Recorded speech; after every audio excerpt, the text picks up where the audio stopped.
এই যে মায়েরা প্রতি বছর এত টাকা খরচ করে কি দরকার আছে, কি প্রয়োজন আছে বলতে পারবে? এই টাকাটা যদি ব্যাংকে রাখা যেত তো একটু কাজ হতো না? কি দরকার ছিল এই এত টাকা খরচা করে ভক্ত সেবা দেব কেন, আর হরিনাম যজ্ঞটা করব কেন? তাতে লাভটা কি হবে? কলির মানুষ বাবা, লাভ যদি না থাকতো পাগলের মতো হরিবাসরে ছুটি আসতো না, তাই না? এই যে এরা ইউটিউব করছে না, দুদিন পরেই তো ছেড়ে দেবে, তাহলে ঘরে বসে দেখা যাবে, তাহলে কিসের জন্য এসেছি? এটাই শিক্ষা। এই প্রশ্নটা বাংলার নবাব হোসেন শাহ রূপ গোস্বামী আর সনাতন গোস্বামী মুসলমানের ঘরে কাজ করেছিল বলে একজনের নাম হলো দবির খাস আর একজনের নাম হলো সকার মল। তাই দুজনকে প্রশ্ন করেছিল বাংলার নবাব হোসেন শাহ, রূপ সনাতন, আচ্ছা আমি একটা তোমাদের প্রশ্ন করতে পারি? তো দবির খাস আর সকার মল্লিক বলেছিল বেশ, আপনি করেন কি প্রশ্ন? আচ্ছা আজ আমি তোমাদের মাইনে দিতে পারছি বা বেতন দিচ্ছি, তোমরা দুজনে আমার কাজ করছো, আমার কথা শুনছো, কিন্তু যেদিন আমি তোমাদের মাইনে দিতে পারবো না বা যেদিন বেতন দিতে পারবো না, তোমরা দুই ভাই কি আমার কাজ করবে না আমার কথা শুনবে? কি গো মাইরা, এই যে অনেক অনেক বাড়িতে বাসন মাজার লোক আছে, কাপড় কাচার লোক আছে, রান্না করবার লোক আছে, ঘর দাবা মোছার লোক আছে, থাকে না? কাজের লোক আমরা ডাকি। আচ্ছা বলো তো এমনি এমনি কি করবে? করবে না। তাহলে কি করতে হবে?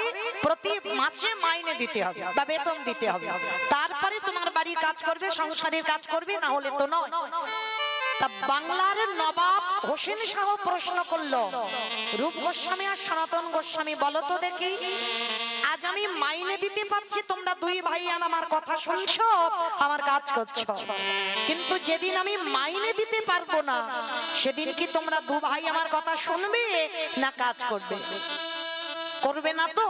কিন্তু ওই নবাব বলেছিল আমার মাথায় আসে না, ওই নবদ্বীপের মাটিতে নিমাই নামে একটা ছেলে আজানুলম্বিত ভুইয় চাচর কিশোরকে যখন ওই সুরধ্বনি গঙ্গার তীর ধরে হরিনাম করতে করতে চলে যায়, তার পেছনে হাজার হাজার ভক্ত, লাখ লাখ ভক্ত, কোটি কোটি ভক্ত খোল করতাল নিয়ে নিতাই গৌর প্রেমানন্দে হরি হরি। তাহলে ওই যে নবদ্বীপের মাটিতে নিমাই যখন হরিনাম করতে করতে যায়, পিছনে হাজার হাজার ভক্ত খোল করতাল নিয়ে ছুটে যায়, বলতে পারো তারা কিসের আশায় যায়? কে গো মায়েরা, নিমাই পণ্ডিত কি কারোর বাড়িতে গিয়ে মাইনে দিয়ে এসেছিল? আসেনি। যেমন ধরুন আমার এই শঙ্কর দাদা ভাই আপনাদের বাড়িতে বাড়িতে গিয়ে 10 টাকা করে দিয়ে এসেছে? একবারও বলেছে যে মৌমিতা কীর্তন গাইবে তোমরা শুনতে যেও? কাউকে বলিনি, হয়তো প্রোগ্রাম চাপিয়েছে সেটা দেখেছো, কিন্তু কাউকে অর্থ দিয়ে বলে আসেনি যে আমার কি বাড়িতে কীর্তন হবে তোমরা সবাই যেও। তাহলে কিসের আশায় ছুটে এসেছে? এটাই লীলা, এটাই কৃপা। কলিযুগে মহাপ্রভু বললেন যদি ভক্ত হয়, অভক্ত যারা হবে বাবা তারা এখন সন্ধ্যে 6টা থেকে রাত 11টা সিরিয়াল হবে, এতেই ব্যস্ত থাকবে। তবে যদি হৃদয়ে একটু প্রেম ভক্তি থাকে ভগবানের জন্য না, 5 মিনিট হলেও বাবা এই হরিবাসরে ছুটে আসতে বাধ্য হবে। যার জন্য বাবা এই যে আমার দাদা ভাইরা প্রতি বৎসরের নাই কীর্তনটা করায়, তাতে লাভটা কি হচ্ছে জানো? গোলকে বসে আমার রাধারানী প্রতিজ্ঞা রেখেছে, জানো বধূ, আগত কলিকালে যদি আমার একজন ভক্ত হরিনাম সংকীর্তনের জন্য, ভক্ত সেবার জন্য কিছু অর্থ ব্যয় করে দেয়, জানো বধূ, আমি তার কি করি জানো? আমার হৃদয় ভান্ডার থেকে কিছু গুপ্ত ধন চুরি করে আমি তার ব্যাংকে রেখে আসি। আমাইরা ধরুন কম করে বলি কথার কথা, আমার এই অনুষ্ঠানের জন্য যদি 6 লাখ টাকা খরচা হয়, কম করে বললাম কথার কথা, তাহলে রাধারানী কিন্তু বাবা আরো 6 লাখ টাকা ব্যাংকে দেবে না, মানে 12 লাখ টাকা ব্যাংকে দেবে। তাহলে কম ধন দেবে? যে ধন জগতের চোরে চুরি করতে পারে না, যে ধন কোনদিনই অপহরণ করা যায় না, যে ধনে কোনদিনই জীবনে কেউ লুট করতে পারে না, যে ধনের নাম হলো কৃষ্ণ প্রেম ধন। কলিযুগে হরিনাম ছাড়া কোনো গতি নাই, কোনো গতি নাই, কোনো গতি নাই। তো মায়েরা আপনারা প্রশ্ন করবেন মৌমিতা ও সব কীর্তনিয়ারা আসে আর ওইটা বলে আর ঘরে যায়, তাহলে হরিনাম করো, হরিনাম শোনো, হরিনাম দেখতে যাও, ওটাই ভব পারাপারের সম্বল। কিন্তু না, কীর্তনিয়ারা বলবে আর আপনারা শুনে ঘরেতে চলে যাবেন, হবে না, একটু অনুভব করতে হবে। কীর্তন মানে অনুভব। যদি বিচার করতে না পেরেছো তাহলে কীর্তন গাওয়া বা কীর্তন শোনা দুটোই বৃথা হয়ে যাবে। এই যে কীর্তনিয়ারা আমরা বলছি বাবা হরিনাম করো, হরিনাম শোনো, ভগবানের নাম করো, ও ছাড়া গতি নাই। আচ্ছা মায়েরা ভালো করে একটু বাস্তবের সঙ্গে মিলিয়ে দেখেন তো, সত্যি কি হরিনাম ছাড়া গতি আছে? গতি যদি থাকতো বাবা, যে যত ধনী হোক না কেন, যার যত টাকা থাকুক না কেন, যার যত অর্থ থাকুক না কেন, কেউ যদি সারা জীবনটা দিল্লি বম্বে কাটিয়ে দেয়, কেউ যদি সোনার পালঙ্কেও ঘুমায়, একটা কথা মাথায় রেখে দিও, শেষের দিনে তোমার আপনেরা কেউ নয়। যারা গীতা ভাগবত পড়ে এইটা একটু মাথায় রেখে কীর্তন শুনতে হবে। পৃথিবীতে কেউ তোমার নয়, সব অভিনয় করতে এসেছো। আর পৃথিবীতে যা যা কিছু দেখছে সব অনিত্য বস্তু, কোনোটা নিত্য বস্তু নয়। নিত্য বস্তু যদি থাকতে হয় সেটা হলো আমার গৌর গোবিন্দের রাতুল চরণ। নিতাই গৌর প্রেমানন্দে হরি বল। কারণ যতই মাগো আমরা বলি না কেন, ছেলে আমারে, মেয়ে আমারে, জায়গায় আমারে, জমি আমারে, বিষয় আমারে, বৈভব আমার, যতই আমারে আমারে করি না কেন, একেবারে যদি বাঁশি বেজে যায়, পড়ে থাকবে সরকারি খামা, এসেছো একা তুমি যাবে একা।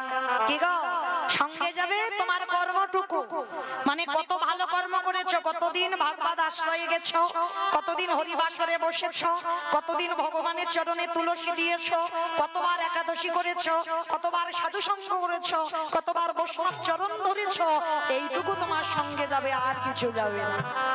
তবে একটা গ্যারান্টি দিতে পারি মা, আর একজন তোমার সঙ্গী হবে। কে জানো? এই আপনাদের এলাকায় নিয়ম তো আছে, আমি আমার খুব একটা দূরের মানুষ না, ওই ডায়মন্ড হারবার কাছাকাছি মানুষ। তাহলে আমার এই 24 পরগনা একটা নিয়ম আছে, সে গরিব হোক আর বড় লোক হোক, মানুষ মরে গেলে কিছু দাও বা না দাও, দুটো জিনিস তোমাকে ভাড়া করতে হবে, তাই না? একটা খোল আর একটা করতা, আর পিছনে বাজাবে না বলো হরি হরি, বলো হরি। আচ্ছা মাইরা এই জায়গাটা একটু ভাবি, ঠাকুর বিসর্জন করতে যাচ্ছি, বড় বড় ডিজে বক্স বাজছে, বাজছে না? ডিজে বক্স বাজিয়ে যাচ্ছি নাচানাচি করতে করতে, তাহলে সেটাও প্রতিমা, সেটাও মা, তাকে বিসর্জনে যাচ্ছ নাচানাচি করে ডিজে বাজাতে বাজাতে।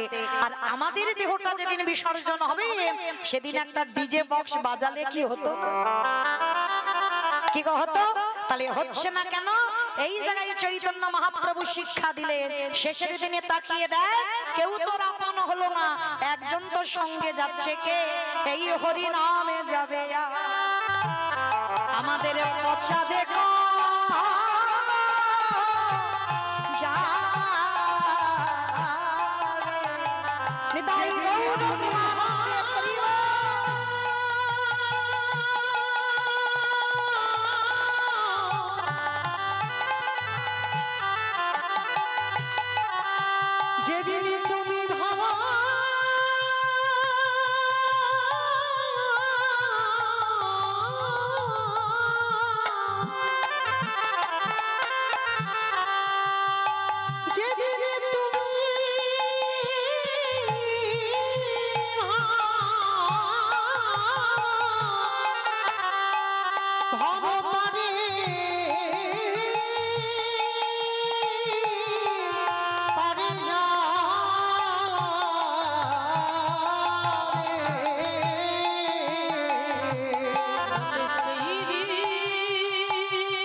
চলেন আজকের কীর্তনের প্রারম্ভে আমরা সবাই যাব কিছুক্ষণের জন্য শ্রীধাম নদিয়া নবদ্বীপ ধাম। কি মায়েরা সবাই একটু যাবেন তো? কারণ এই সন্ধ্যেবেলাটা হলো আমাদের একটু ভজন সাধনের সময়, তাই না? শুধু আমরা ওই টিভি সিরিয়াল দেখবো এই সময়টা নয়, কোন রকমের ছেলেকে বলবে একটু গামছা পরে একটু শাঁখটা বাজিয়ে দিয়ে তো সিরিয়ালটা জমে গেছে, তাই না? কিন্তু না, সারা দিনের মধ্যে বাবা যেমন ব্রহ্ম মুহূর্ত হলো সঠিক সময় সাধন ভজনে, আর একটা সময় হলো এই যে দিনের শেষ আর সন্ধ্যার শুরু। তাহলে চলেন আজকে আমরা সবাই একটু নবদ্বীপ যাই, কি মায়েরা যাবেন তো? যা, সবাই যদি চলে যায় তাহলে কীর্তনটা হবে কাকে নিয়ে? কেউ যাব না, সবাই থাকবো এখানে। তাহলে যাবে কে? মন। কারণ এক্ষুনি বাবা আমি কি যতই হই না কেন কীর্তনী, আমি কি কারোর হাত ধরে নিয়ে যেতে পারবো নবদ্বীপ? পারবো না। কেন পারবো না? এক্ষুনি তোমার স্বামীর কাছ থেকে অর্ডারটা নিতে হবে।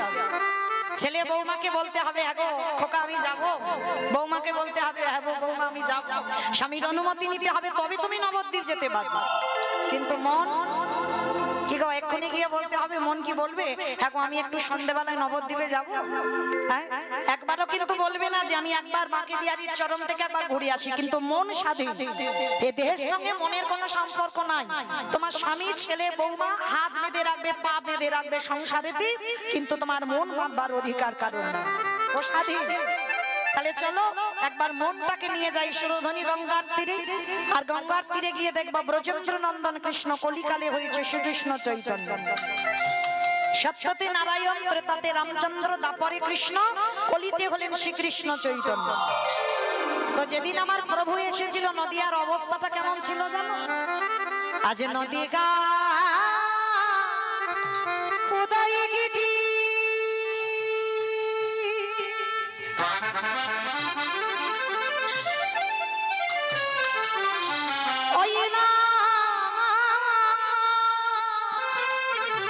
হরিণ সমুদ্র গোবর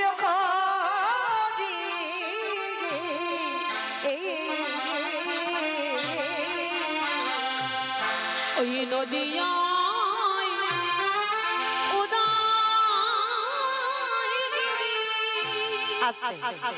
আমায়রা কীর্তন শুনতে গেলে তো বসে বসে শোনা যাবে না, একটু কাজকর্ম করতে হয় জানো তো।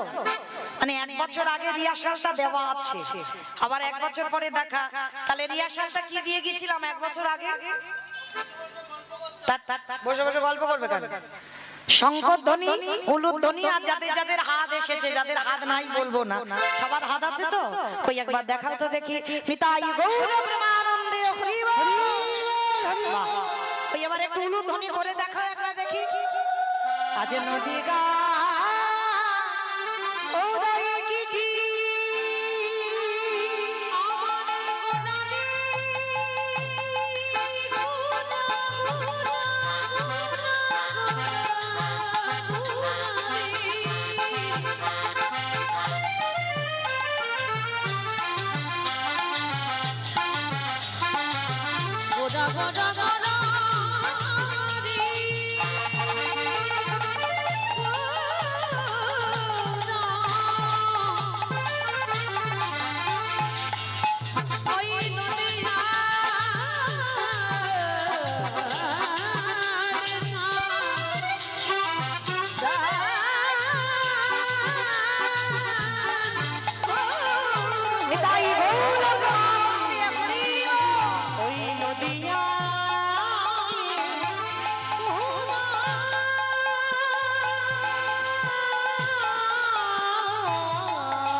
হইল উদা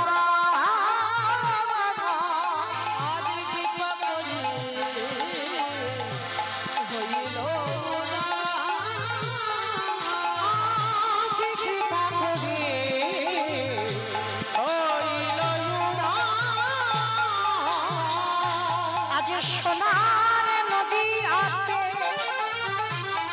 গৌরুদা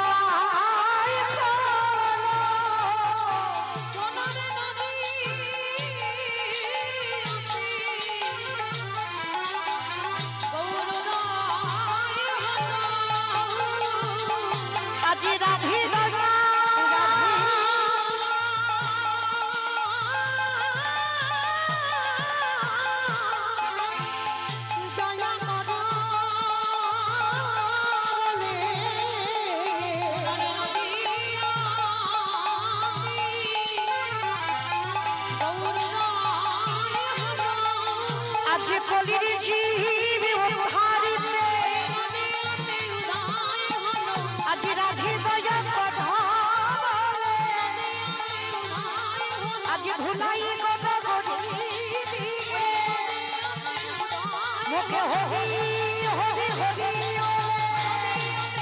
নিতাই গৌর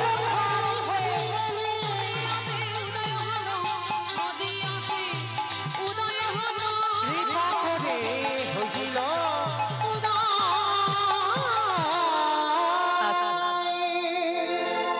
এইবার মাইনা আমি একটু বলবো, আপনারা একটু নিস্তব্ধ ভাবে শ্রবণ করবেন। কেমন? মানুষ হয়ে জাত বিচার করে, মানুষ ভেদাভেদ করে, কে উঁচু জাত কে নিচু জাত, ব্রাহ্মণ বৈষ্ণব ক্ষত্রিয় বৈশ্য শূদ্র এগুলো বিচার করে মানুষ, কিন্তু ভগবানের বিধান এটা নয়। ভগবান পশু পাখি কীট পতঙ্গ মানব দানব খেচর খেচরি সবাইকে কোল দিয়েছে, সবাইকে প্রেম দিয়েছে। মানুষ ভেদাভেদ করে, কিন্তু ভগবানের কোনো ভেদাভেদ নয়। ভগবান সবাইকে ভালোবেসেছে। যদি ভালো না বাসত, আজও যারা যাবেন নবদ্বীপের মাটিতে বাবা কুকুরের মহোৎসব হয়, মানে ভাবতে পারছেন, আমরা যদি মরে যাই, ছেলে 1 বছর বাৎসরিক করবে বা 2 বছর করবে বা 5 বছর করবে, এরপরে আর নয়। বলে সে 5 বছর আগে বাবা মা মরে গেছে, সেই দিন তিথি দেখে আবার বাৎসরিক করতে হবে। অতি কষ্টে 5 বছর করুক বা 10 বছর, এরপরে নয়।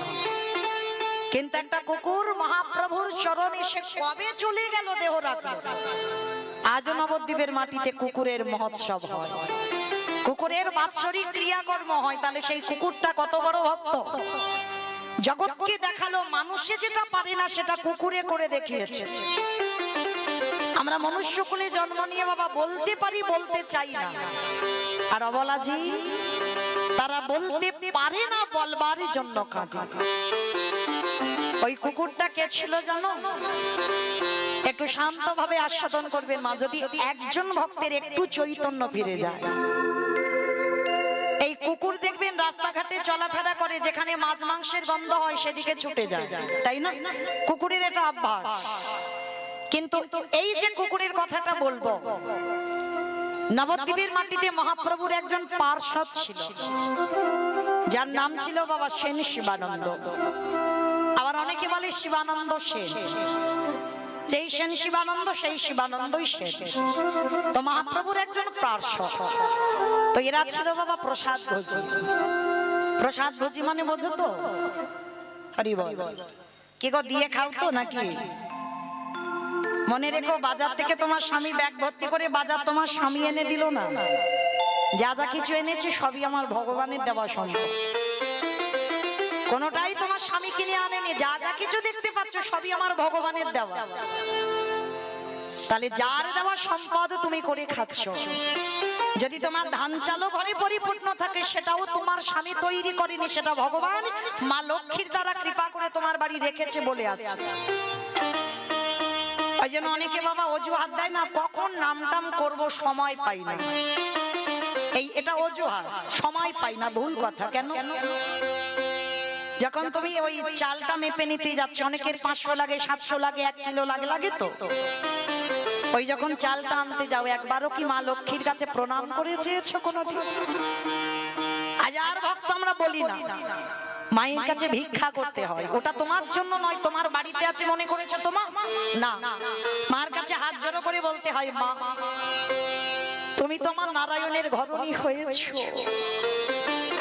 তুমি তো তার চরণে সান্নিধ্য পেয়েছো, এ জন্মে তো আমাদের হলো না। তো কৃপা করে তুমি তোমার ওই ভান্ডার থেকে আমায় একটু তন্ডুল ভিক্ষা দাও, মানে চাল ভিক্ষা দাও। আর তুমি যদি ওই নারায়ণের ঘরণী হও, তোমার দেওয়া চাউল রন্ধন করে আমার পরিবারকে যে সেবা দেব, তুমি আশীর্বাদ করো ওদের যেন কৃষ্ণ ভক্তির উদয় হয়। নিতাই গৌর প্রেমানন্দে হরি বল, হরি বল। একটা কথা মনে রেখো মা, সংসার সুখের হয় পুরুষের গুণে। পুরুষের গুণে মানে নিজের ঢাক নিজে না পেটালো। পুরুষের গুণে কোনোদিন শুনেছো? এটা খনার বচন না, নারীর গুণে, রমণীর গুণে। কেউ বলবে না কোনোদিন পুরুষের গুণে। ঘরের নারী হলো শক্তি, ওদেরকে আগে ঠিক হতে হবে। আর ওরা যদি ঠিক হয়, সেই পরিবারটা কৃষ্ণ ভক্ত হবে, হবে তো হবে। তো এই জন্য বলে যাই বাবা, এই যে নারী যদি শক্তি হয়, তাহলে তৈরি করো কৃষ্ণ ভক্তের সংসার। এই প্রসাদ ভোজি মানে ভগবানকে দিয়ে সেবা করা। অনেকে আছে বাবা নিরামিষ সেবা পাই, প্রসাদ পাই, নিরামিষ রান্না করে খাই, ভগবানকে দিই না। ওটা ওটার স্বাদ একটু আলাদা, আর ওটাই রন্ধন করে একটু তুলসী পত্র দিয়ে আমার গোবিন্দ চরণে নিবেদন করে দেখ, একেবারে বদলে যাবে স্বাদটা। মানে একই রান্না, একটা তুলসী পত্র দিয়ে ভগবানকে একটু দেবে, ওটা একই রান্না, ওটা স্বাদ আলাদা। আর যেটা তুমি ওই কড়া থেকে তুলে নিয়ে তুমি একেবারে আস্বাদন করবে, ওর স্বাদটা আলাদা। তো শিবানন্দ এরা ছিল প্রসাদ ভোজী। আর দেখবেন বাবা, যারা প্রসাদ ভোজী হয় তাদের বাড়িতে যদি ভগবানের জন্য রন্ধন হয় না, তুমি রাস্তা দিয়ে গেলেও বুঝতে পেরে যাবে এই বাড়িতে ভগবানের জন্য রন্ধন হয়। যেমন বাবা, যে বাড়িতে মাছ মাংস হয় রাস্তা দিয়ে গেলে বোঝা যায় না যে এই বাড়িতে পেঁয়াজ রসুন ঠিক হচ্ছে, একটা গন্ধ। ঠিক ঠিক প্রসাদও যাদের বাড়িতে হয়, ওই প্রসাদের একটা সুবাস থাকে। তো শিবানন্দ এরা ছিল প্রসাদ ভোজী। প্রতিদিন মধ্যাহ্নকালে বাবা ওদের বাড়িতে ভক্তরা আসতো ওই একটু করে প্রসাদ পাওয়ার জন্য। তো শিবানন্দ প্রত্যেকদিন মধ্যাহ্ন দিতে সমাপ্ত করে ওই প্রসাদ সবাইকে দিত। তো হঠাৎ বাবা আজকে রাস্তা দিয়ে একটা কুকুর যাচ্ছে, আর কুকুরটা যেতে যেতে ওই কুকুরের তো বাবা সব থেকে ঘ্রাণ শক্তি বেশি, তাই না? যত জগতে পশু পাখি আছে কুকুরের মতো ঘ্রাণ শক্তি আর কারণ নাই, যার জন্য কুকুরকে চাকরি দেওয়া হয়েছে। কোন পশু পাখিকে চাকরি নয়, কিন্তু কুকুরের চাকরি করছে চোর ডাকাতকে ধরবার জন্য, ওর ঘ্রাণ শক্তির জন্য। তো রাস্তা দিয়ে যাচ্ছি আর ওই প্রসাদের সুবাস কুকুরটার নাকে এসেছে। আর যেই না নাকে প্রবেশ করেছে, কুকুরটা মনে মনে ভাবলো, যাক মনে হচ্ছে ওদের বাড়িতে কিছু একটা রন্ধন হয়েছে, যাই একবার দেখি তো গিয়ে। তা কুকুরটা গিয়ে বাবা একাধারে চুপটি করে বসে আছে, কোনো ডাকাডাকি নয়, কোনো আওয়াজও নয়। ওমাইরা কুকুর গেলে তো কত আওয়াজ করে, কত ডাকাডাকি করে, কত কামড়া কামড়ি করবে, তাই না? আচ্ছা বলো তো মা, এই যে এতজন ভক্ত বসে আছো, যদি সবাইকে প্রসাদ দেওয়া হয়, যদি একাধারে একটা কুকুর চুপটি করে বসে থাকে, কেউ দিতে রাজি হবো বাবা সেই কুকুরটাকে একটু প্রসাদ? তেমন হৃদয়বান মানুষ খুব কম, তবে আছে, নেই বলা ভুল, তবে আছে। দেখবেন অনেকে পশু পাখিকেও খুব ভালোবাসে, মানে মানুষকে যত না ভালোবাসে কিন্তু এই পশু পাখিকে খুব ভালোবাসে। তো একাধারে কুকুরটা চুপটি করে বসে আছে, আর শিবানন্দ সবাইকে প্রসাদ দিয়েছে, সবাই প্রসাদ পেয়েছে, আর কুকুরটা বসে বসে কাঁদছে। গৌর, তোমাকে দেখবার জন্য আমার নয়ন দিয়েছো, তোমার হরিনাম শুনবার জন্য আমার দুটো কান দিয়েছো, তোমার ধামে যাব তার জন্য দুটো নয় আমার চারটে পা দিয়েছো, কিন্তু আমি যে কাউকে কিছু বলবো, আমি যে তোমার নামও জিহ্বাতে বলবো, তার জন্য তুমি আমার ভাষা দিলে না। আমি কাকে কি করে বোঝাবো, আমি কাকে কি করে বলবো যে আজকের ওই প্রসাদ আমায় একটু দাও? কে বা বুঝবে আমার মনের ভাষা, কে বা বুঝবে আমার মনের কথা? কে গো মায়েরা, আপনারা আমরা বুঝবো যদি এখানে একটা কুকুর বসে বসে কাঁদে, কাঁদছে কাঁদছে, মনে হচ্ছে ওর পরিবারের জন্য কাঁদছে, ছেলে মেয়ের জন্য কাঁদছে, কিন্তু কেউ কি তার মনের কথাটা জানতে চাইবো? মনে রাখবেন বাবা, এই মনের ভাষা বোঝা মানুষ জগতে বড় দুর্লভ। ভক্ত চিনবে কি করে? দাদার সঙ্গে তিলক সেবা করা ভক্ত হয়ে গেল না। এগুলো তুমি আভরণ পরেছো, গলায় তুলসীর মালা পরেছো, ভক্ত হয়েছো না। শিখা রেখেছো, গেরুয়া বসন করেছো, নিরামিষ সেবা করছো, প্রসাদ ভোজী, ভক্ত হয়েছো না। তাহলে ভক্ত চিনবে কি করে? ভক্তের নয়নের দিকে তাকাতে হবে। একবার ভক্তির নয়নের দিকে তাকালে, একবার কৃষ্ণ নামে যার নয়নে বাড়ি করে, কৃষ্ণ নাম বলার সঙ্গে সঙ্গে যার হৃদয়টা দুলে যায়, অনুভব করবেন বাবা কিঞ্চিত ভক্ত হবার যোগ্যতা অর্জন করেছে। একবার কৃষ্ণ নামে যদি তোমার নয়নে বাড়ি বিগলিত হয়, তো কুকুরটা কাঁদছে, শিবানন্দ ছুটে গেছে, সবার প্রসাদ দেওয়া হয়ে গেছে। কুকুরটার কাছে গিয়ে ডাকছে, কিরে এইরকম করে বসে বসে কাঁদছিস কেন? তোর কি শরীরটা খারাপ হয়েছে? তোর কি কিছু হয়েছে? আমায় বল, কি হয়েছে তোর, আমায় বল। হ্যাঁ গো, কুকুরে কি কথা বলতে পারে? পারছে না, কিছু বোঝাতে চাইছে কিন্তু বোঝাতে পারছে না। কুকুরের দুটো পা শিবানন্দের গলার উপরে তুলে দিয়েছে, যেন অবলা জীব বাবা বোঝাতে চাইছে তোমাদের ওই প্রভুর প্রসাদই আমার একটু দাও। তা ভক্ত তো, আর এক ভক্তের মনের ভাষা বুঝতে পেরেছি। শিবানন্দ কুকুরটাকে নিয়ে বলছে, কিরে আমি বুঝেছি, আমি বুঝেছি তোর মনের কথা। তার মানে তুই আমার একটু এই ভগবানের প্রসাদই পেতে চাস, তাই তো? আরো বাবা কুকুরটা গলা জড়িয়ে ধরে বলছে, আমরা মানুষ হয়ে মনুষ্য কুলে জন্ম নিয়ে আমরা প্রসাদ পেতে চাই না। একটা অবলা জীব সে প্রসাদ পাওয়ার জন্য কাঁদছে। ঠিক আছে দাঁড়া, আজকে তো বেশি প্রসাদ নেই, আমার ভাগে যতটুকু আছে আজকে আমি তোকেই দেব। তো কুকুরটাকে বসিয়ে কলা পাতাই করে প্রসাদ দিয়েছি, আনন্দে কুকুরটা সেবা করেছি। শিবানন্দকে যেন চরণ দুটো জড়িয়ে ধরে প্রণাম করতে চাইছি। অন্তত একজন আমার মনের কথাটা বুঝেছে। কুকুরটা চলে গেল। প্রতিদিন ওই এমন একটা টাইম ধরা বাবা, কুকুরটা আসে, প্রসাদ পায় আর চলে যায়। যে বাড়িতে মাছ মাংস হয় কোনোদিন কুকুরটা যায় না। ওই কুকুরটার একটাই লোক, ভগবানের প্রসাদ পাবো, ভগবানের প্রসাদ পেতে চাই। দেখতে দেখতে বেশ কিছুদিন হয়ে গেল বাবা, আর আজকের দিনে হয়েছে একাদশী তিথি। তা এই একাদশী তিথিতে, তা একাদশীতে ভগবানকে কি অন্ন ভোজন দেওয়া হবে? অন্ন ব্যঞ্জন হবে না, শাকার তৈরি করা হবে। আবার দেখবেন ওই ফলমূল দুধ ভগবানকে দেওয়া হয়। তো শিবানন্দের বাড়িতে ফলমূল শাকার তৈরি করে দিয়েছে। আর শিবানন্দের বাড়ির যেন পোষা কুকুর হয়ে গেছে ওই রাস্তার কুকুরটা। তো শিবানন্দের মনে মনে ভাবলো যে কুকুরটা তো আসবে, কিন্তু ও কি আর কুকুর কি আবার একাদশী করবে না?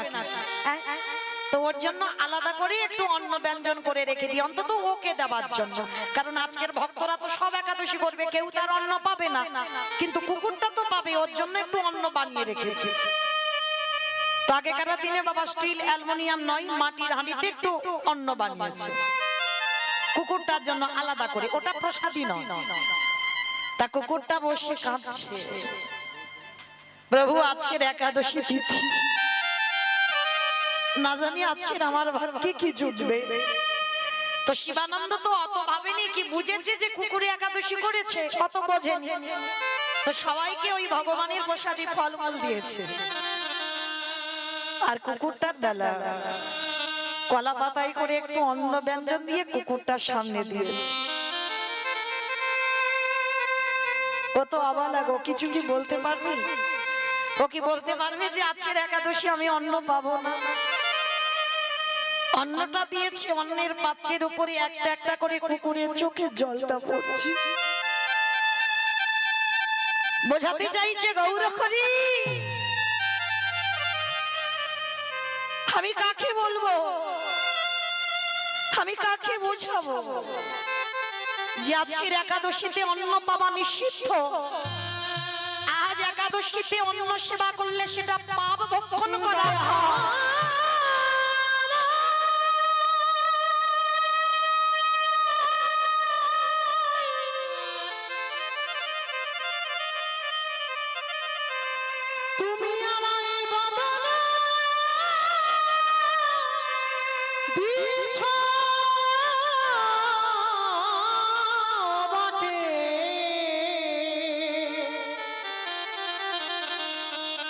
কিছু বলার মতো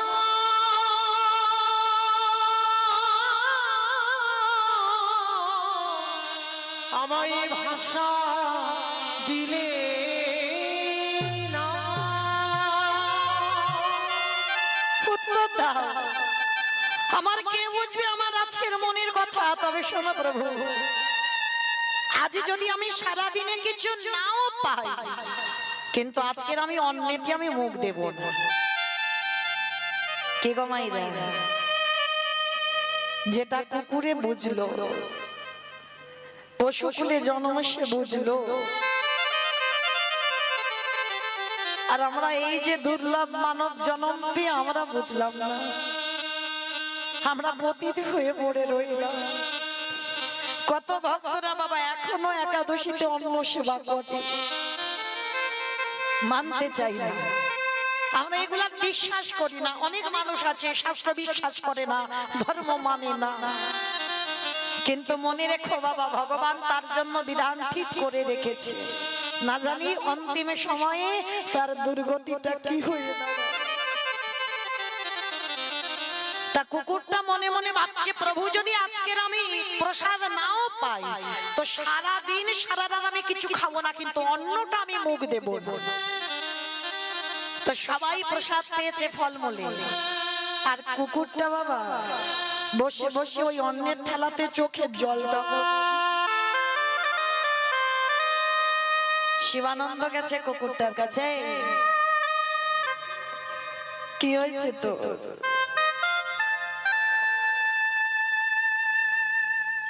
কাঁদছিস কেন? আমায় বল, তুই কি এই প্রসাদ পাবি না, নাকি তোর শরীরে কোনো কষ্ট জ্বালা যন্ত্রণা? তুই আমায় বল, আমি তো তোকে কোনোদিন এত কাঁদতে দেখিনি, কোনোদিন। বল না তোর কি হয়েছে? কুকুরটা যেন বোঝাতে চাইলো, প্রভু আজ একাদশী, আজ আমি অন্ন পাবো না, তুমি না খেতে দাও দিও, আমাকে খেতে দিতে হবে না, কিন্তু আমি এই অন্ন প্রসাদ আমি পাবো না। শিবানন্দ কুকুরটাকে বুকে করে জড়িয়ে ধরে বলছে, বাবা বাবা, হায় রে ওরে কলির জ্ঞানন্দজি, মনুষ্য কুলে জন্ম নিয়ে তোদের চৈতন্য হলো না,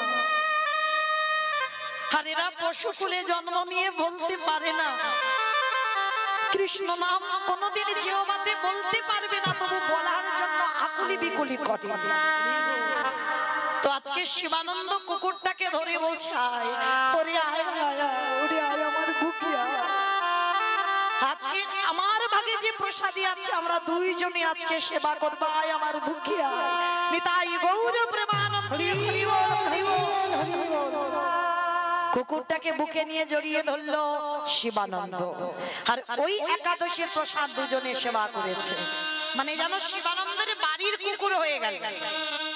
প্রতি বৎসর বাবা রথযাত্রার সময় নবদ্বীপ থেকে ভক্তরা যায় পুরী ধাম। কেন? এখনো বিশ্বাস করে বাবা যে নবদ্বীপের মাটিতে এখনো আমার চৈতন্য মহাপ্রভু আছে। যার যেমন ভাব তার তেমনই লাভ। কেউ যদি বলে ভগবান আছে, তো তার কাছে আছে, আর কেউ যদি বলে ভগবান দেখতে পায় না, ভগবান শুনতে পায় না, ভগবান হাসে না, তার কাছেই সে প্রস্তর হয়ে দাঁড়িয়ে থাকে। তো আজকে লক্ষ্য করেন, শিবানন্দ ভক্তদের সঙ্গে নিয়ে আজকে যাচ্ছে রথযাত্রায় পুরী ধাম। আর আগেকার দিনে বাবা একটা নিয়ম ছিল, এই কুকুর বিড়ালের এঁঠোটাকে খুব ঘৃণা করত। মানে যদি কুকুর বিড়ালের এঁঠো যদি ছোঁয়াও লাগতো, সবাই স্নান করে আসতো, খুব মানামানি হতো তখনকার সমাজে। শিবানন্দ যাবে রথযাত্রায়, কুকুরটা বায়না ধরেছে, প্রভু আমিও যাব রথযাত্রায়। তা পশুর ভাষা তো ভক্ত বুঝতে পারে, কিরে তুই যেতে চাইছিস আমার সঙ্গে? কিন্তু অন্যান্য ভক্তরা বলছে, শোনো শিবানন্দ, কুকুর যদি তোমার সঙ্গে যায়, তাহলে কিন্তু আমরা কেউ তোমার সঙ্গে যাব না। কারণ কুকুরের ছোঁয়া যেন আমাদের না লাগে। কি করবে? শিবানন্দ বলছে বেশ তোমরা যাও, কিন্তু ও তো অবলা, ওকে ফেলে আমি যাব কি করে বল? তাই তোমরা যাও, আমি কুকুরটাকে নিয়ে একাকী যাব। তা নদী পার হতে হবে বাবা, কিন্তু মাঝি কিছুতেই কুকুরটাকে নৌকাতে তুলবে না। কেন তুলবে না? কারণ নৌকাতে যদি কুকুরটাকে তোলা হয় নৌকা অপবিত্র হয়ে যাবে, আর সারাদিনে কোনো লোক ওই নৌকাতে পা দেবে না। তা মাঝি বলছে দেখো ভাই, তোমার যদি এই কুকুরটাকে আমি নৌকাতে তুলি তাহলে তোমার নৌকা অপবিত্র হয়ে যাবে, আর সারাদিনের রোজগার আমার মরে যাবে, কি করবো বলো? তা শিবানন্দ বলছে দেখো একটা কাজ করো। কি কাজ? না শোনো, যদি আমি সারাদিনের যত ভাড়া আমি একা যদি তোমায় দিয়ে বলে ঠিক আছে তাহলে তো উত্তম, তবে সবার ভাড়া সারা দিনের আমার যত আমার ইনকাম তোমাকে দিতে হবে। ঠিক আছে দেব, তবে শোনো আর একটা কাজ আছে, তোমার ওই কুকুরটাকে নিয়ে আমি নদীর ওপারে করব, তারপরে কিন্তু তোমার নিজের হাতে আমার নৌকাটা ভালো করে ধুইয়ে দিতে হবে, অপবিত্র হয়ে যাবে, ধুইয়ে দিতে হবে। বলে তাও দেব, কিন্তু আমার কুকুরটাকে নিয়ে চলো। তা কুকুরটাকে নৌকায় তুলেছে বাবা, নদীতে যাচ্ছে, কিন্তু কুকুরের মনের ভিতরে শুধু একটাই কথা, আমি আছি বলে আমার প্রভুর এত কষ্ট, আমি আছি বলে আমার মালিক এত কষ্ট পাবে, আবার নদীর ওপারে গিয়ে নৌকাটা ধুতে হবে। কিন্তু আমি যদি না থাকি কারোর কাছে কথা শুনতে হবে না, নৌকা তো ধুতে হবে না, আর কষ্ট হবে না। ঠিক আছে আমি চলে যাব, যদি জেনে জেনে যেতে পারি তো পুরী ধামে যাব, আর যদি যেতে না পারি তো যেখানে সেখানে রয়ে যাব, কিন্তু আর আমার মালিকের সঙ্গে আমি যাব না। তো নৌকাটা ঘাটে বেঁধেছে বাবা, তীরে উঠেছে কুকুরটা, আর এদিকে শিবানন্দ নৌকা পরিষ্কার করছে, আর সেই সুযোগে কুকুরটা পিছন থেকে চলে গেল। মাঝি বলেন কি গো, ওই জন্য বলে কুকুরের যা, যার জন্য তুমি এত খাটাখাটুনি করলে, দেখেছো তো আমার মনে হয় কোনো মাছ মাংসের গন্ধ পেয়ে সে তোমাকে একা ফেলে চলে গেছে। খুব কষ্ট হলো শিবানন্দে, যার জন্য আমি সঙ্গ ছাড়া করলাম, যার জন্য আমি বন্ধু বান্ধব হারালাম, সেই তুই আমায় ভুলে চলে গেলি। বেশ তুই যদি আমায় ভুলতে পারিস তাহলে আমি তোকে ভুলবো না, কেন আমিও তোকে ভুলে যাব। কুকুরটার জন্য খুব কষ্ট হচ্ছে শিবানন্দ, কিন্তু কাউকে বোঝাতে পারছে না। তো যেই না শিবানন্দে একাকী হয়ে গেল, কিন্তু কুকুরটা কোথায় গেল?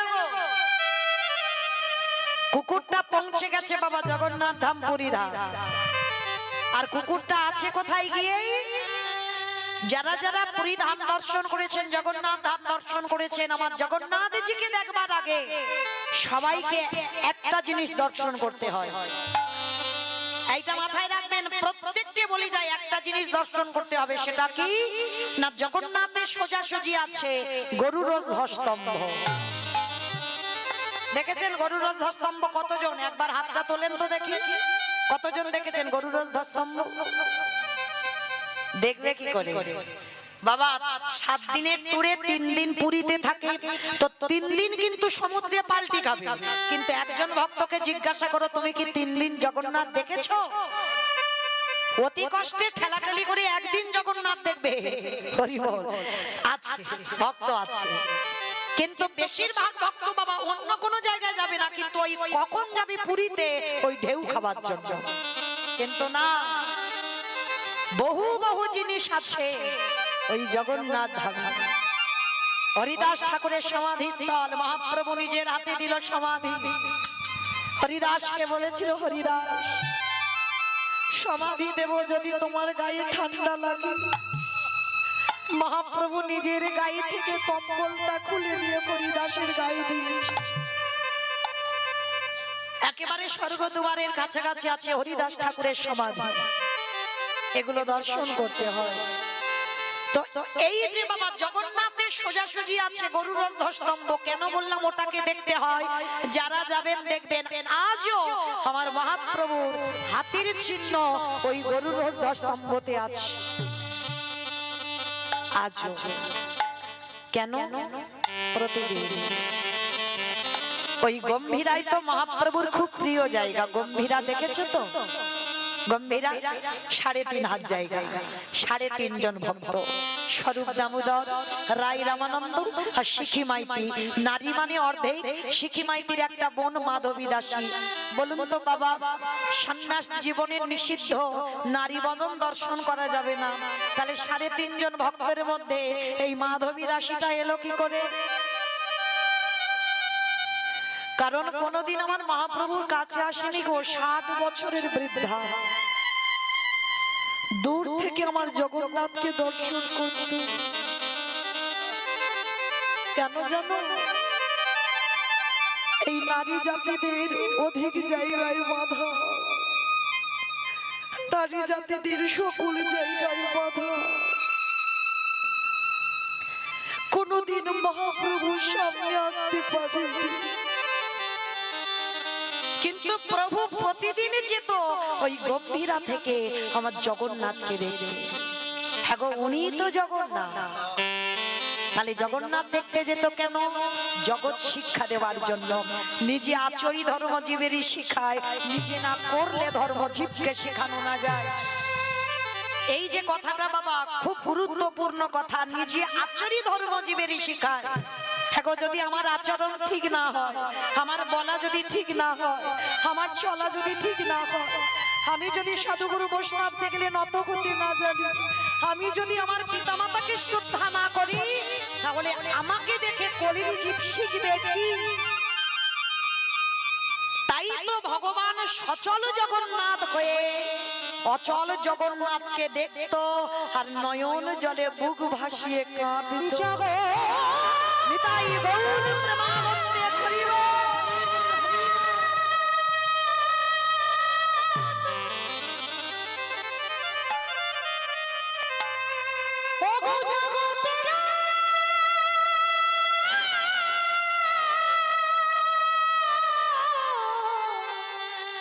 জগতের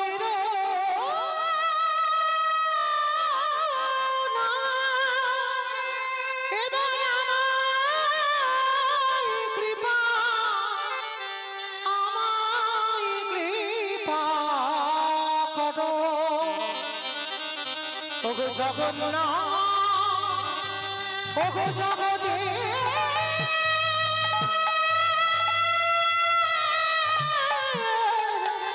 জগতের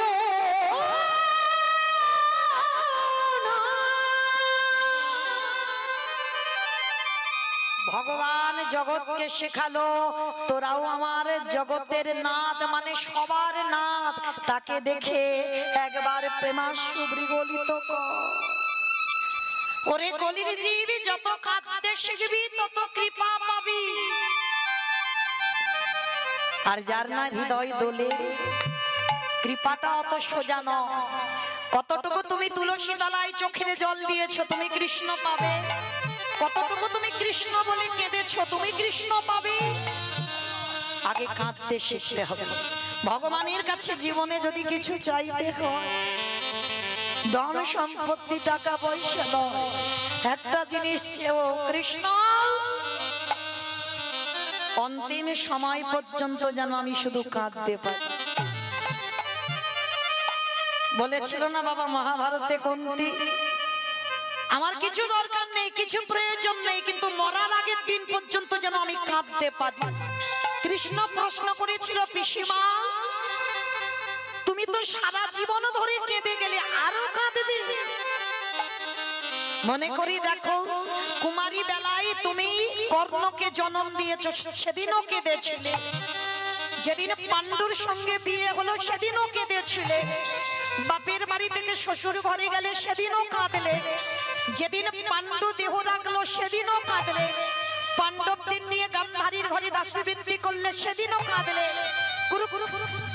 কুরুক্ষেত্রের মাঠে যেদিন কর্ণ নিধন হলো সেদিনও কাঁদলে। যেদিন ভীমকে বিষ খামানোর চক্রান্ত হলো সেদিনও কাঁদলে।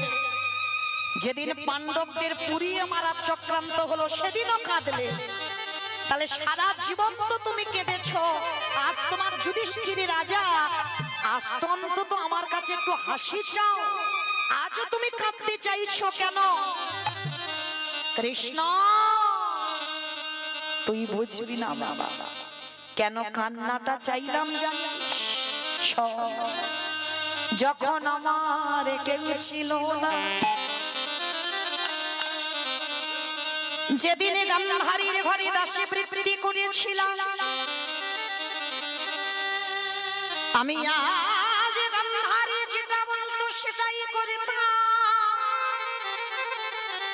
কত ছলনা করেছিল আমার সাথে, কিন্তু সেদিন আমার কেউ ছিল না। সেদিন কৃষ্ণ তুই আমার সাথে ছিলি, কিন্তু আজ চেয়ে দেখ, আমার ধন সম্পত্তি টাকা পয়সা গাড়ি বাড়ির কিছু অভাব না। কৃষ্ণ আজই আমার সব সুখ আছে, কিন্তু আমি একটা চরণ হারাইয়ে ফেললাম। কৃষ্ণ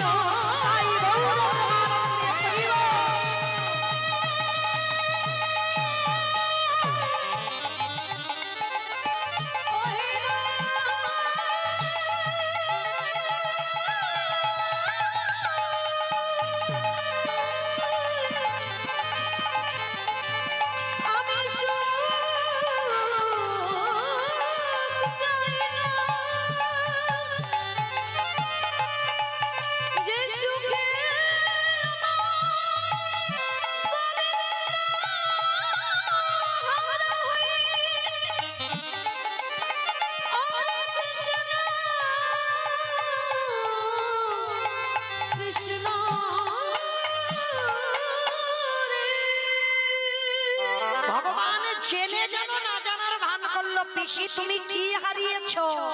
কৃষ্ণ রে একবার আমার পানে চেয়ে দেয়। যেদিন আমার কাছে কেউ ছিল না, আমার কৃষ্ণ ছিল। আজ আমার কাছে আমার সব রইল, কিন্তু একটা ধনে হারালাম। ও পিসি কি হারিয়েছ? কৃষ্ণ রে আমি কৃষ্ণ চরণ খারা হয়ে গেলাম। কৃষ্ণ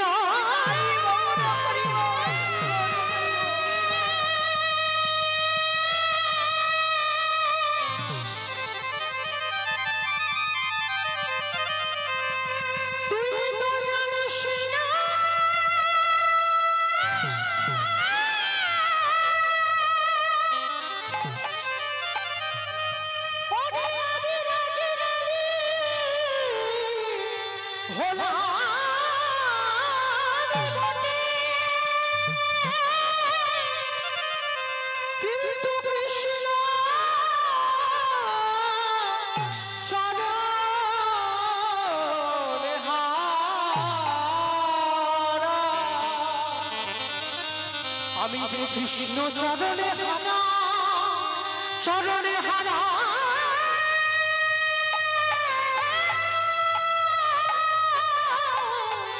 হয়ে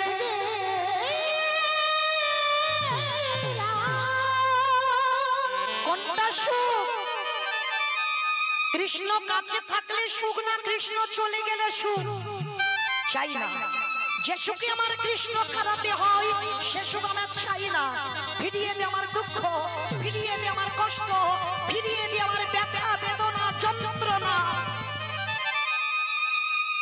সেদিন ভগবান বলেছিল পিসিমা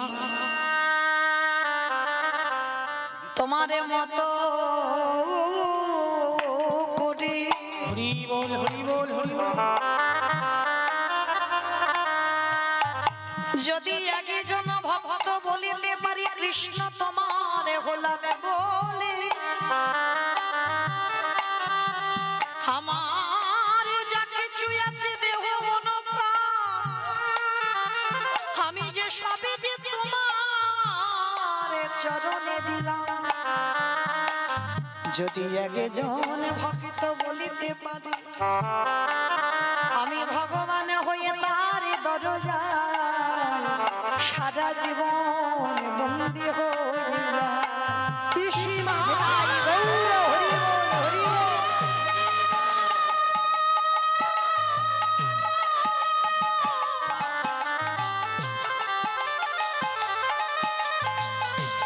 তোমার মতো করে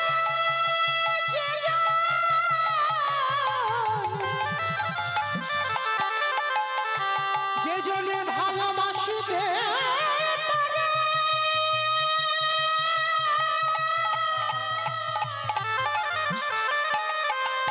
আমি ভগবান হয়ে সেই ভক্তের কাছে, সেই ভক্তের কাছে সদা বাধা চলে যায়। আমি ভগত বড় ও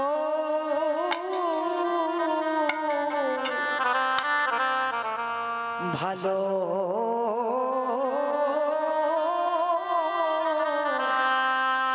বাসি।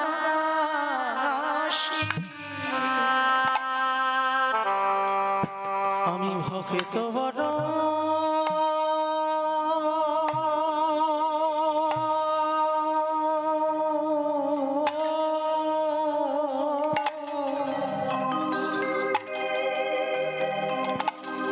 ভক্ত বড় ভালো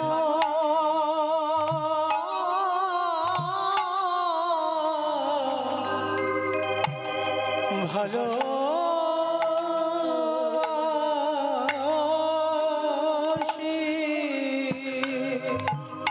তাই তো যুগে যুগে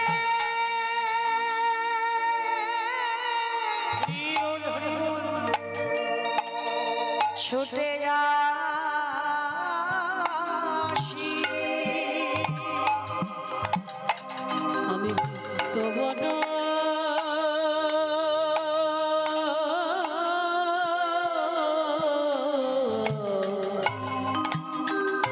ভালো ও ও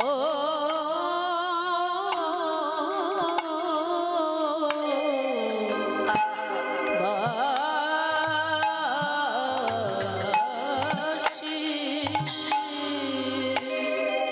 যে করে আমারে আসি তারে করি সর্বনা, তবু যদি না ছাড়ে আমার পাশ, তারে পরে হই আমি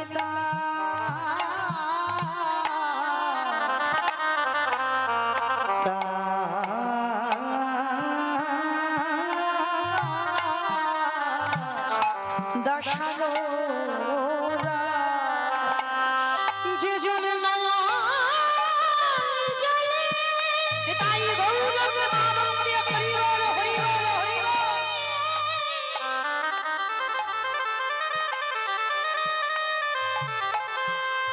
হে গোবিন্দ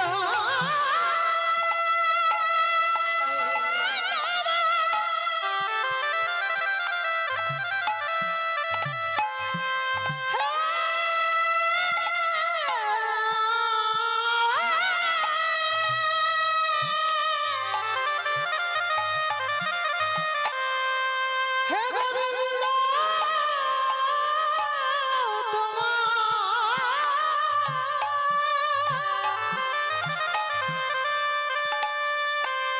তোমার হলো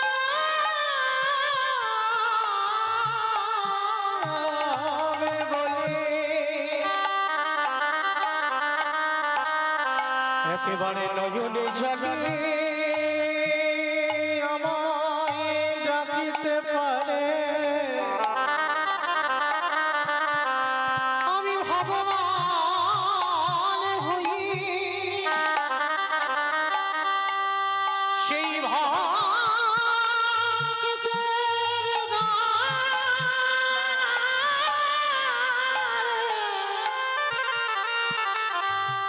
দাঁড়ে চির জীবনে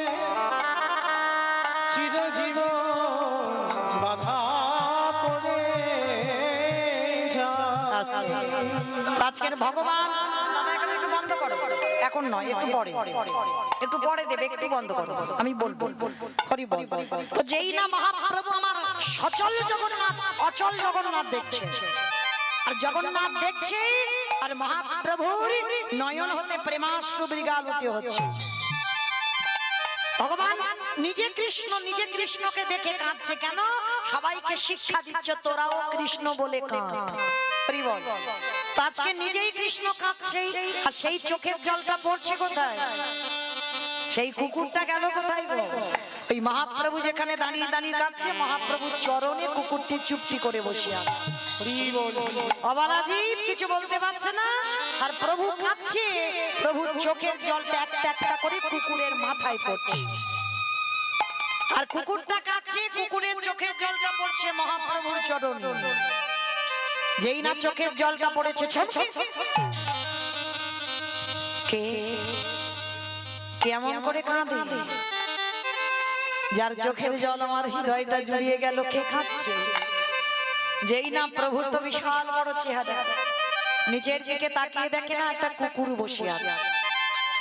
মহাপ্রভু যেটা মানুষে করলো না, সেটা প্রভু করলো। একবার কুকুর বলে কিন্তু সরিয়ে দিল না, করুণার হাতটা নিয়ে কুকুরের মাথার উপরে পড়ল। কিরে কাঁদছিস কেন? একবার কৃষ্ণ বল। পরশমণি পাথরের নাম শুনেছেন না? চোখে দেখিনি, শুনেছি। লোহাতে ঠেকালে নাকি লোহা সোনা হয়ে যায়। আর আমার গৌর হরি, আমার কৃষ্ণচরণ পরশমণির থেকে আরো মূল্যবান। ও যদি একবার কেউ পেয়ে যায় বাবা, তার হৃদয় সোনার থেকে আরো দামি হয়ে যায়। নিতাই গৌর প্রেমানন্দে করিব। তবে একটা কথা সাবধান করে যাই বাবা, আপন ভজন কথা না কই ওই যথা তথা। ভুল করে কোনোদিন যেন বলে পেও না। যদি বলে ফেলো, তারপরের দিন থেকে তোমার ভজন সাধন সবটাই নষ্ট হয়ে যায়। যদি কেউ পরশ পাও, কোনদিন বলো না, সে যত আপন জন হোক না কেন, পৃথিবীতে তো আপন একজন, আমার ভগবান ছাড়া কেউ তোমার আপন নয়। আর ওই ভগবানের মতো কেউ তোমার ভালো কোনোদিন বাঁচতে পারবে